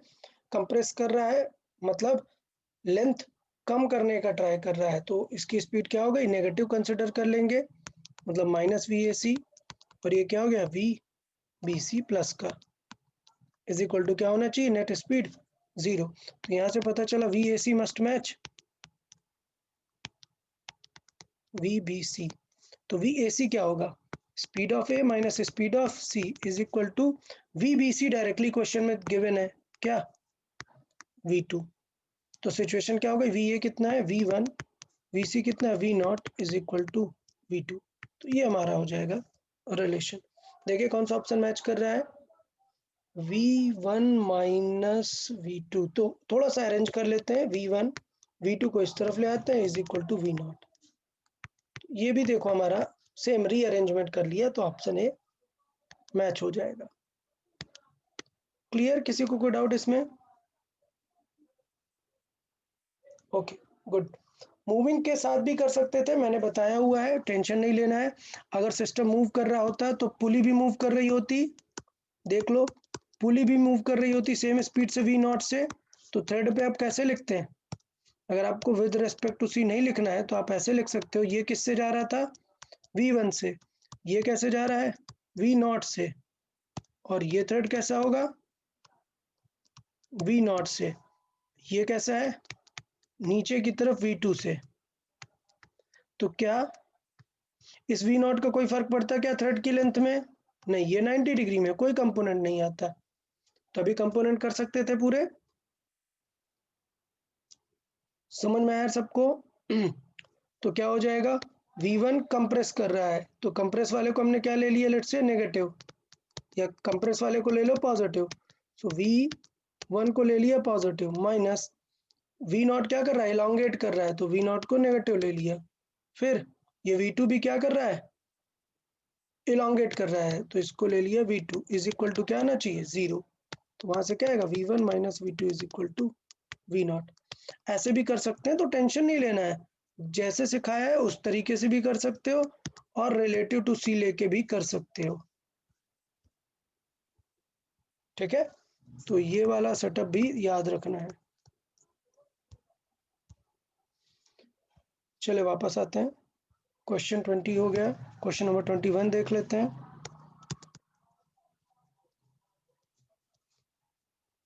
Okay, in each case m1 m2 is this acceleration of the block m1। Okay, in each case हमें एक्सेलरेशन चेक करना है, किस केस में ज़्यादा है किस केस में कम है। तो सारे केस में यार एक्सेलरेशन बना के रख लेना पड़ेगा, ठीक। तो मैंने पहले ही बताया था कि यार अगर ऐसा कुछ है तो याद रख लो, बेटर रहेगा। इस फर्स्ट केस में नीचे की तरफ फोर्स क्या लग रहा है, m2g लग रहा है, और पूरा सिस्टम नीचे आ रहा है ना, तो A1 इज इक्वल टू क्या आ जाएगा, पुलिंग ड्राइविंग फोर्स है m2g अपॉन टोटल सिस्टम क्या है m1 प्लस m2। मैं क्या लिख रहा हूँ, मैं लिख रहा हूँ F net over M total, क्या लिख रहा हूँ F net over M total. A2 देख लेते हैं, A2 के टाइम पे क्या हो जाएगा, सेकंड फिगर में, सेकंड फिगर में m1g नीचे जा रहा है, माइनस उसको अपोज कौन कर रहा है, m2g की ग्रेविटी अपोज कर रही है। तो मैंने पहले भी बताया था कि आप डायरेक्ट फार्मूला भी याद रख सकते हो, m1 minus m2g over m1 plus m2। तो देखो इससे क्या पता चल रहा है यहाँ पर कि m1 ज़्यादा है m2 से, तो सॉल्व कर लेते हैं। m2 कितना है 3 और ये कितना है m टोटल 3 + 4 7, ये हो गया 3/7 जी। यहाँ पे देखें 4 - 1 मतलब कितना हो जाएगा 1/4 जी। A3 देखें, A3 पर क्या होगा M2 जी नीचे जा रहा है, M2 पुल कर रहा है, माइनस अपोज करने के लिए M1 का कंपोनेंट है M1 sin थीटा, ये फोर्स है डिवाइड बाई M टोटल। तो पहले भी मैंने काफी बता दिया था सॉल्व करते समय कि किस तरीके से हम एफनेट टाइप पे सॉल्व कर सकते हैं। तो ये कितना हो जाएगा M2 कितना है M2 है 3 माइनस M1 sin थीटा मतलब 4 × sin 30 1/2 मतलब 2। सो इसका मतलब क्या आ जाएगा ये डिवाइड बाई टोटल 7 एक ओके टोटल ये 7 था जी। तो देखो यहाँ से क्या आ रहा है G/7 आ रहा है। तो इसका मतलब क्या आ रहा है A1 ज़्यादा है और A2 और A3 क्या है सेम है। तो यार पूरा सॉल्व करना पड़ेगा। आप सोचे कि ऐसे गेस कर लें तो गेस करने से काम नहीं बनेगा, सॉल्व करके आपको रखना पड़ेगा। 22 देख लेते हैं। ओके 22 में तो ये सिस्टम नोट्स में ऐसा वाला क्वेश्चन कराया हुआ है। ये कुछ लग रहा है ऐसा सिस्टम है जिसपे ये इस बार स्लाइड हो सकता है। ठीक है, ये जो हमारा सरफेस है ये इस तरीके से, बट ये जो रॉड है ये फिक्स्ड है, इसे हमने क्या कर रखा है फिक्स्ड। तो जैसे ये नीचे जाएगा, ये ब्लॉक नीचे जाएगा, किस एक्सेलरेशन से दिया है A2 से नीचे जाएगा, तो ये वाला ब्लॉक कहाँ आएगा नीचे A1 से नीचे आएगा, ऐसा क्वेश्चन में दिया है। ठीक, so what will be the correct relation. तो मैंने क्या बताया कॉन्टैक्ट को सॉल्व कर लो, ये कॉन्टैक्ट है हमारा तो ये हमने बना दिया कॉन्टैक्ट। कॉन्टैक्ट में देखो ऊपर से आने वाला एक्सेलरेशन कितना है A1 और नीचे इधर जाने वाला एक्सेलरेशन कितना है A2। तो मुझे पता है कि ये कितना है, अगर ये थीटा है तो ये 90 - थीटा है। तो 90 - थीटा मतलब ये क्या होगा थीटा, ये है 90 - थीटा। तो इसका मतलब अगर मैं A2 के कंपोनेंट करूं तो क्या आ जाएगा A2 इस तरफ आ जाएगा A2 90 - थीटा है, मतलब क्या आएगा A2 sin थीटा और इस तरफ क्या आ जाएगा A2 cos थीटा। अब क्या बताया था for not losing the contact क्या होना चाहिए A1 must match A2 sin theta. तो काफी सारे क्वेश्चंस इस पे बेस्ड हमने नोट्स में प्रैक्टिस की है, तो उतनी ज्यादा कोई टेंशन नहीं है, आई गेस आप लोग कर लेंगे। क्वेश्चन 23 देखिए यार ये भी वैरायटी हमने नोट्स में कवर की थी। सो नोट्स में हमने ये चीज कवर की थी। ये बॉक्स है और ये हमारा सेटअप है इस तरीके से। तो सिचुएशन क्या है, अभी ये वाला वेज आ रहा है V2 से और ये वेज नीचे आ रहा है किससे V1 से। अभी इस वेज के साथ ये पुली फिक्स्ड है, तो मतलब ये पुली भी आगे जा रही होगी V2 से। तो सारे थ्रेड की वैल्यूज दे देते हैं, काम बन जाएगा सारी चीज़ों का। तो चले देख लेते हैं। एक थ्रेड हुआ ये, एक थ्रेड हुआ ये और एक थ्रेड हुआ ये। एक सेकेंड सारे थ्रेड बना लेते हैं। एक थ्रेड हुआ ये, एक थ्रेड हुआ ये और एक थ्रेड हुआ ये। अब देखें स्पीड क्या है, ये V2 ये रेस्ट पे है 0 पे, ये रेस्ट पे है 0 पे। ये आगे किससे जा रहा है V2, ये आगे किससे जा रहा है V2 और ये नीचे किससे जा रहा है V1। अच्छा तो चले लेकिन कंप्रेस करने वाले को हम क्या मान ले रहे हैं, लेट्स से नेगेटिव, या कंप्रेस करने वाले को पॉजिटिव मान लेते हैं, जो भी मन करे एक बार फिक्स रखना है बस। So let's say V2 positive है, फिर है 0, फिर है 0, फिर इसका V2 देखो क्या V2 काम आएगा क्या, नहीं V2 का कंपोनेंट काम आएगा। तो क्या थीटा दिया है, वर्टिकल से थीटा दिया है, तो इसका मतलब क्या थीटा होगा, ये थीटा होगा ना। तो इसका मतलब ये क्या है 90 - थीटा। तो आएगा V2 cos थीटा और कैसा कर रहा है कंप्रेस कर रहा है, कंप्रेस कर रहा है मतलब अभी भी plus V2 cos 90 minus theta मतलब किसके जैसा दिखेगा, साइन थीटा। प्लस इस V2 का कोई कंपोनेंट आएगा क्या, नहीं आएगा क्योंकि ये 90 डिग्री पे है। V1 एलोंगेट कर रहा है तो मतलब क्या हो जाएगा, minus V1 is equal to 0। तो क्या सिचुएशन आएगी, V2 प्लस ये V2 कैसे है, V2 कॉस बन जाएगा क्या, साइन थीटा, और माइनस V1 है तो माइनस V1 क्या सिचुएशन हो जाएगी, उसको उस तरफ ले जाएंगे तो ये क्या बन जाएगा, हम पहले लिख लेते हैं माइनस V1 इज 0। तो यहाँ से सिचुएशन क्या आ जाएगी, V1 इज इक्वल टू आ जाएगा, V2 कॉमन ले लेंगे, किसके जैसा आ जाएगा, 1 प्लस साइन थीटा। ठीक है, तो इस तरीके से कर सकते हैं, टेंशन नहीं लेना, ये हमने नोट्स में डिस्कस कर लिया हुआ है। नोट्स में हमने ऐसे काफ़ी सारे क्वेश्चंस डिस्कस किए हुए हैं स्पीड रिलेटेड। मैंने पिछली बार बोला भी था कि इस बार टेस्ट में कुछ क्वेश्चंस में एनएलएम में जो प्रीवियस लेक्चर में रहने बाकी थे वो वाले हम डिस्कस करेंगे। ठीक है, 23, 24। अच्छा, यहाँ पर अगर मैं सॉल्विंग में देखूँ, सॉल्यूशंस में देखूँ, तो देखो सॉल्यूशन में कौन सा लेंथ वाला मेथड दिया हुआ है। मैंने ये मेथड भी सिखाया है, बट मैंने बताया है कि ये मेथड ज़्यादा यूज़ मत करो, बेस्ट होता है क्या, ये वाला, ये मेथड सबसे बेस्ट होता है सॉल्विंग का, तो इसे आप लोग प्रॉपरली करें। देखिए 24 देख लेते हैं। The cylinder start rising up the inclined plane। तो ये सिचुएशन है और लेट्स से ये केस है, तो ये सिलेंडर हमें चाहिए, it starts rising up the incline plane. Minimum हमें कितना चाहिए फॉरवर्ड एक्सेलरेशन की ये ऊपर की तरफ जाने लग जाए। तो बड़ी सिंपल सी बात है आई गेस कि इधर हम दो वे पे कर सकते हैं, कॉन्टैक्ट के फॉर्मेट में कर सकते हैं या फिर सूडो के फॉर्मेट में। ठीक है, तो देख लेते हैं, अगर हम इसे आगे लेके जा रहे हैं तो इसमें क्या लगने लगेगा, एक सूडो। तो बना लेते हैं यार इसे, चलें, ये एंगल क्या है, थीटा है। तो इसका मतलब ये है कि अगर हम इसे आगे लेके जा रहे हैं तो इस पे क्या फोर्स लगेगा, सूडो, कितना, एम ए का। अच्छा, अब इस पे नॉर्मल रिएक्शंस लगना शुरू होंगी। नॉर्मल रिएक्शन कौन कौन सी लग सकती हैं, एक तो इधर वाली लग सकती है, मान लेते हैं ये प्लेन है नंबर 1 और ये प्लेन है नंबर 2, तो इस प्लेन की भी एक नॉर्मल रिएक्शन आ सकती है, मान लेते हैं वो है N2।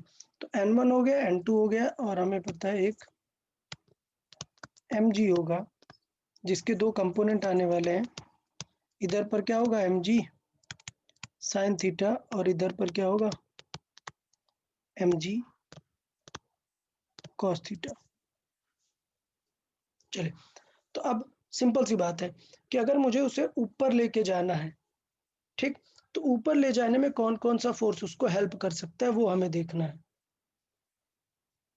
ठीक है, मतलब इसको ऊपर ले जाने में कौन सा फोर्स हेल्प कर सकता है, तो क्या N1 ये हेल्प करेगा क्या, नहीं, N1 तो 90 डिग्री में है, तो N1 तो नहीं कर सकता है। तो इसका मतलब ऊपर ले जाने के लिए जो मेन हेल्प आएगा वो किसका आएगा, N2 वाले का कंपोनेंट आ जाएगा। ठीक है, और N2 वाले का कंपोनेंट किसे डोमिनेट कर जाए, अगर Mg साइन थीटा से क्या हो जाए, वो ज्यादा हो जाए, मतलब मैं बोल दूं कि लेट से जस्ट इक्वल टू हो जाए, तो भी क्या हो जाएगा, काम बन जाएगा वहां पर हमारा। तो थॉट समझ में आया सबको कि किस तरीके से हम सिचुएशन वहां पर बैलेंस कर सकते हैं। ओके, तो अभी यहाँ पर देख लेते हैं कि रिलेशन क्या आ जाएगा। तो N1 का कंपोनेंट करते हैं, ये क्या हो गया अपना, ये थीटा हो गया, तो इसका मतलब क्या होगा, N2 N2 इस तरफ लग रहा है, इसका कॉस थीटा हो जाएगा, ये N2 का कॉस थीटा। और ऊपर की तरफ एक और कौन सा फोर्स लगेगा, MA का भी कंपोनेंट आ जाएगा यहाँ पर। ओके, तो यहाँ पर MA का भी कंपोनेंट आ जाएगा एक यहाँ पर, तो एम ए के भी हम कंपोनेंट वहां पर ले सकते हैं। ठीक, अच्छा क्वेश्चन हमें क्या करना है, हमें एक चीज रीड करें। In the figure the minimum value of a at which the cylinder start rising up the incline plane. ठीक है, मतलब cylinder rising up the incline plane का मतलब ये कि हम सॉल्व करें कि सारे फोर्स बैलेंस होना चाहिए। तो एट द एंड हम अगर ये सॉल्व कर दे कि यार एफ नेट क्या हो जाए 0, तो वो मिनिमम एक्सेलरेशन होगा। उससे ज्यादा एक्सेलरेशन पर क्या सिचुएशन होगी, उससे ज्यादा के एक्सेलरेशन पर वो ऊपर राइज होना स्टार्ट कर देगा। ओके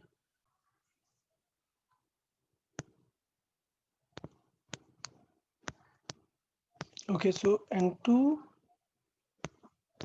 cos थीटा ये ज़्यादा होगा mg sin थीटा से, और इक्वल के लिए बैलेंस करना है। प्लस ma का भी कंपोनेंट आएगा यहाँ पर, ma का भी कंपोनेंट आएगा एक, प्लस ma cos थीटा, ये मिलके जस्ट बैलेंस करना चाहिए किसको, mg sin थीटा को। ठीक है, तो इसके बाद हमें प्रॉब्लम क्या होगी कि हमें n2 नहीं पता, हमें n2 फाइंड करने का ट्राई करना चाहिए। तो हमें पता है कि n1 तो हम निकाल सकते हैं, n1 को क्या होगा mg cos थीटा होगा, और ma का भी एक कंपोनेंट होगा, प्लस n2 बैलेंस कर रहा होगा। ओके, तो n2 को कैसे फाइंड कर सकते हैं, हम एक्चुअली क्या सॉल्व कर रहे हैं, हम सूडो फोर्स लगा के सॉल्व कर रहे हैं। इसका मतलब हम क्या सॉल्व कर रहे हैं, with respect to the this moving surface हम सॉल्व कर रहे हैं। ये हमने जो सॉल्व किया, ये क्या सॉल्व किया है, विद रेस्पेक्ट टू वेज, ये जो इंक्लाइन वेज है इसके रेस्पेक्ट में बात करें। तो इसके रेस्पेक्ट में अगर मैं बात करूं कि ये स्फीयर जैसे ही ऊपर रोल करना स्टार्ट कर देगा, अगर मैं बात करूं कि ये ऊपर रोल करना स्टार्ट कर देगा, तो इसका मतलब ये है कि जैसे ये स्फीयर आगे रोल करेगा, जैसे ये स्फीयर आगे रोल करेगा विद रेस्पेक्ट टू मैं वेज सॉल्व कर रहा हूं, तो इससे तो कांटेक्ट छूट जाएगा ना, मतलब 2 वाले सरफेस से तो कांटेक्ट लीव ही कर जाएगा। तो इसका मतलब जैसे ही ये ऊपर रोल करेगा, n2 क्या हो जाने वाला है, 0 हो जाने वाला है। So as it moves up along the incline,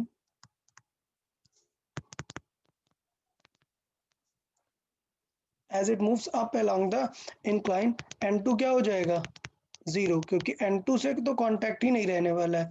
तो इसका मतलब n2 के तो कंपोनेंट की कोई टेंशन ही नहीं है, सिर्फ किसका कंपोनेंट आने वाला है, ma cos theta is equal to mg sin theta. सिर्फ ma बैलेंस करेगा उसे mg cos थीटा को, तो a इज इक्वल टू कितना आ जाएगा, यहाँ से m कैंसिल आउट हो गया, g sin theta by cos theta tan theta, g tan theta जितना आ जाएगा। तो बेसिकली हमें इतना कंपोनेंट करने की जरूरत ही नहीं थी, n2 cos थीटा की जरूरत भी नहीं है कंपोनेंट करने की, क्योंकि हमें पता है जैसे ही ऊपर जाएगा n2 क्या हो जाएगा 0 हो जाएगा। तो इस फॉर्मेट में हम सॉल्व कर सकते हैं। देखिए क्वेश्चन नंबर 25 देख लेते हैं।